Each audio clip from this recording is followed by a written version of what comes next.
तो हेलो दोस्तों, welcome back to new blog. सभी लोग अच्छे होंगे, आशा करते हैं सभी लोग अच्छे रहें और अपनी अपनी ज़िंदगी में स्वस्थ और मस्त रहें। तो सभी हिंदू सनातनी भाइयों के लिए जय श्री राम, जय महर्षि कश्यप। दोस्तों, मैं आपका प्रिय मित्र पुष्पाल कश्यप, हिंदू रक्षा दल बधाई दोस्तों। तो सभी देश व प्रदेश वासियों के लिए और अपने सभी दोस्तों कश्यप समाज, केवट, मल्ला, निषाद, राजभर, प्रजापति और दोस्तों धीमर, आप लोगों के लिए मेरा तहे दिल से दोस्तों सभी लोगों के लिए 2026 5 अप्रैल दोस्तों महर्षि कश्यप जयंती की हार्दिक शुभकामनाएं सभी लोगों के लिए। तो जैसे कि दोस्तों आज मैं आप लोगों के लिए पूरी तरीके से एक अपने पूर्व जो हमारे कुल देवता, जो बहुत बड़े तपस्वी, जो ऋषि महर्षि जो जी थे, महर्षि कश्यप जी थे, उनकी हमारे प्रति वर्ष दोस्तों और 5 अप्रैल के लिए 2026 में दोस्तों हर प्रति वर्ष 5 अप्रैल के लिए दोस्तों हमारे महर्षि कश्यप की जयंती को मनाया जाता है। दोस्तों यह जयंती दोस्तों के स्वागत में मनाई जाती है और हमारे देश प्रदेश के सभी समाज के लोग इसको दोस्तों आप लोग मनाते हैं अच्छी तरीके से। इसको ज्यादातर दोस्तों आप लोगों के लिए पूरी तरीके से बताने की मैं प्रयास करूंगा। जो मनाते हैं वो कश्यप समाज के लोग बनाते हैं। तो इसमें दोस्तों कश्यप समाज में हमारे सभी लोग आ जाते हैं, जैसे कि मैं आपको बता चुका हूं दोस्तों। तो आपके लिए थोड़ा महर्षि कश्यप जी के बारे में जैसी भी मेरे पास जानकारी है वैसी मैं थोड़ी बहुत जानकारी आपको अपने इस पुष्पाल कश्यप पे फेसबुक प्रोफाइल के माध्यम से आपके लिए मैं बताना चाहता हूं दोस्तों। तो मेरा पहले तो सभी लोगों से, प्रदेशवासियों व देशवासियों से, सभी सनातनी भाइयों से हाथ जोड़कर मेरा विनम्रता निवेदन है और खासकर मेरे समाज के लोगों से हमारे पुष्पाल कश्यप प्रोफाइल के लिए एक बार दोस्तों फॉलो जरूर कर लें दोस्तों, और लाइक और शेयर और सब्सक्राइब कर लें, जिससे कि हमें भी पता चले। कमेंट करें कि जिससे कि हमें भी पता चले दोस्तों हमारा जो इस वीडियो को कहां कहां से देखा जा रहा है। दोस्तों मैं आपके के बीच इसी तरीके की वीडियो लेकर आता हूं और दोस्तों ब्लॉग भी डालता हूं धार्मिक देवस्थान वाले।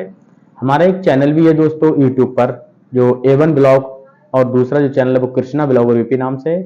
तो जैसे कि दोस्तों बस इतना ही मैं कुछ आप लोगों के लिए महर्षि कश्यप के बारे में और अपने बारे में जो है वो बताना चाहता हूं, और थोड़ी बहुत जानकारी और भी अच्छी तरीके से अपने कश्यप ऋषि के बारे में देना चाहता हूं। दोस्तों महर्षि कश्यप प्राचीन काल वैदिक काल के एक सत्यंत अत्यंत तेजस्वी ऋषि थे दोस्तों, और सप्ता ऋषि मारीच के पुत्र प्रजापति और दोस्तों श्रेष्ठ, उन्होंने दोस्तों देवताओं और अदिति असुरों और दित्य नागों गुरुण और दोस्तों समस्त मानव जाति का पिता माना जाता है दोस्तों हमारे महर्षि कश्यप जी के लिए। दोस्तों समस्त, आप लोग अब बस समझ सकते हैं। तो दोस्तों जो मेरा माना जाता है, तो मेरा जो कहने का मतलब है मानव जाति का पिता माना जाता है दोस्तों। 17 कन्याओं से हमारे महर्षि कश्यप जी ने शादी की थी, विवाह किया था, और सृष्टि का विस्तार से रचाया था। जो पूरी सृष्टि को रचाया था वो महर्षि कश्यप ने ही रचाया था 17 कन्याओं से शादी करने के बाद। दोस्तों जैसे कि जो 17 कन्या जो थी, जो महर्षि कश्यप जी ने जो शादी करी थी वो किन की थी, वो दोस्तों मैं आगे के लिए आपके लिए बताऊंगा थोड़ा दोस्तों। और इसमें जब विस्तार से किया था तो दोस्तों इसमें थोड़ा कश्मीर की भी जिक्र आती है। कश्मीर जो अभी हमारे पाकिस्तान और भारत जो लड़ता रहता नहीं है, वही कश्मीर है और कोई कश्मीर नहीं है दोस्तों। कश्मीर का नाम दोस्तों क्षेत्र के जो कश्मीर झील थी दोस्तों, वो कश्यप ऋषि के नाम पर उसका कश्मीर नाम पड़ा था। जो वंश जिसे हम बोलते हैं मूल वंश। तो दोस्तों वे ब्रह्मा जी के, ठीक है, जो कश्यप ऋषि जी ब्रह्मा जी के मानस पुत्र, ठीक है, मारीच के पुत्र थे। ठीक है, ब्रह्मा जी, समझ रहे हैं हमारे, ब्रह्मा जी के जो मानस जो पुत्र थे वो मारीच के पुत्र थे। सृष्टि सजिकल के माध्यम से मैं आपको समझाऊंगा। हिंदू पौराणिक कथाओं के अनुसार उन्होंने दोस्तों, अनुसार उन्होंने प्रजापति दक्ष, जो प्रजापति दक्ष थे उनकी थी 17 कन्याएं। दक्ष से उनकी 17 पुत्रियां थी। उन पुत्रियों के जो नाम थे, 17 के तो नाम नहीं लूंगा, जो जिनने सृष्टि का रचा था, जो सृष्टि को रचा था, ठीक है। और ये 17 कन्याओं, 17 पुत्रियों, राजा दक्ष की 17 पुत्रियों से, कन्याओं से और पुत्रियों से महर्षि कश्यप ने विवाह किया था। पहली जो कन्या थी वो दोस्तों आप लोगों के लिए बताएं, अदिति थी, दूसरी कन्या दिति थी, और तीसरी कन्या धनु थी, और चौथी कन्या विंता थी, और पांचवी कन्या कुद्र थी। ये आदि कन्याएं थी दोस्तों।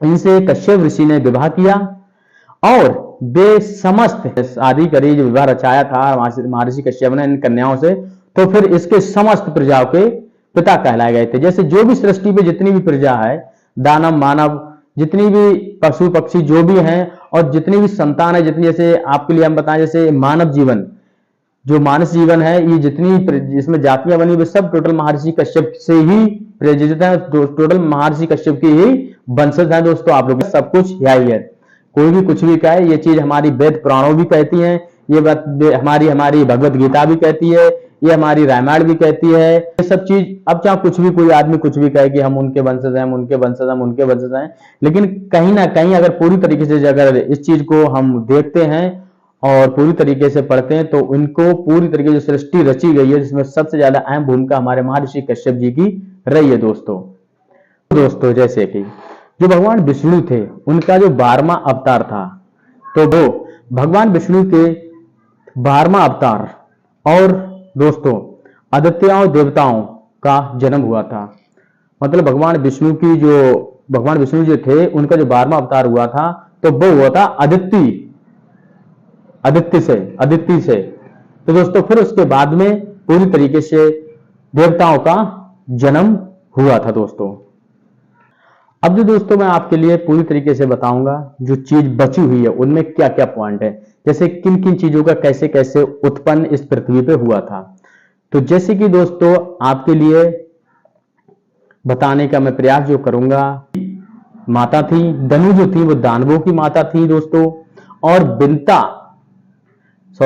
जो धनु थी वो दानवों की माता थी, और दैत्यों की माता कुद्र थी, नागों की माता, और बिंता करुण की माता, ठीक है। इनकी जो पत्नियां थी दोस्तों, दानवों की पत्नियां और कुद्र, और दोस्तों दैत्यों की पत्नियां, ठीक है सर, और नागों की पत्नियां, ये सब थी दोस्तों। आप लोग लिए हम बताएं, ये सारी पत्नियां थी।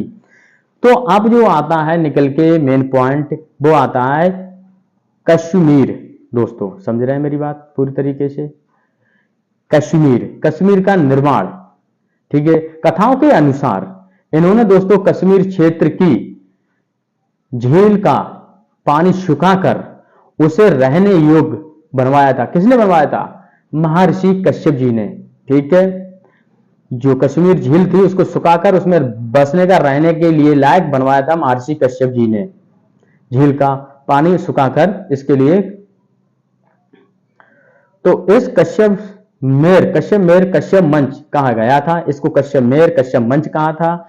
अब दोस्तों इसमें थोड़ा हमारा जो थोड़ा जो आ रहा है पॉइंट, वो आ रहा है परशुराम, जो एक बहुत बड़े तपस्वी और बाल ब्रह्मचारी थे। तो परशुराम से संबंधित, ठीक है, पौराणिक कथाओं के अनुसार भगवान परशुराम ने संपूर्ण पृथ्वी जीतकर महर्षि कश्यप के लिए दान कर दी थी दोस्तों। आप लोग लिए हम बताएं, तो आप समझ सकते हैं कितने बड़े हमारे महर्षि कश्यप, कितनी विशाल, और किस तरीके से हमारी सृष्टि को रचाया था, किस तरीके से हर चीज को अलग अलग पूरी तरीके से। हम भी दानव मानव जितने भी लोग हैं, मानव दानव पशु पक्षी नाग, ये सारे महर्षि कश्यप की देन है। जब पृथ्वी पर जितनी भी संतान है वो सब महर्षि कश्यप की है दोस्तों।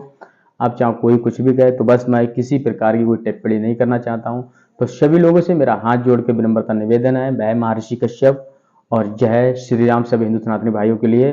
तो दोस्तों हमारा जो पेज है वो फॉलो कर लें, और हम करते हैं इस ब्लॉग का एंड।